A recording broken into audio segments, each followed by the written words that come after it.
தீர்ப்பு கூறுகிறவரே ஸ்தோத்திரம் என்று இந்த அன்பின் காலங்களிலே நாம் தொடர்கிறோம். ரோமர் 8:1 பார்ப்போம். ஆனபடியினாலே கிறிஸ்து இயேசுவுக்குள் உட்பட்டவர்களாயிருந்து மாம்ச சிந்தையில் நடவாமல் ஆவியின்படியே நடக்கிறவர்களுக்கு ஆக்கின தீர்ப்பு இல்லை என்று சொல்லி பார்ப்போம். ஆவியின்படி மாம்சப்படி மெய்யான விசுவாசிகளுக்கு அநேக சிலாக்கியங்கள் உண்டு. அவற்றில் ஒன்றை மாத்திரம் பவுல் குறிப்பிட்டு எழுதுகிறார். கிறிஸ்து இயேசுவுக்கு உட்பட்டவர்களாய் இருக்கிறவர்களுக்கு ஆக்கின தீர்ப்பு இல்லை என்று சொல்கிறார்.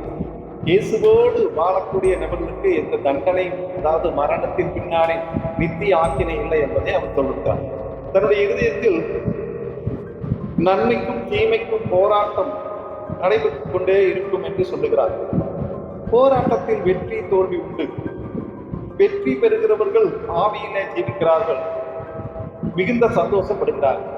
கிறிஸ்துவின் வாழ்க்கையில நாம் போராடி அந்த தேவனுடைய தீர்ப்புக்கு முன்னதாக ஆவியிலே நடப்பார்கள். அதுபோல அவர்கள் மகிழ்ச்சியும் அடைவார்கள், வெற்றியும் அடைவார்கள்.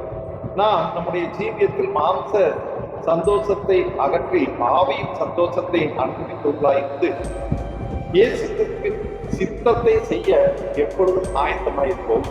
அப்படி இருக்கும்போது அவருடைய தீர்ப்பு நமக்கு சாதகமாயிருக்கும். ஆமென்.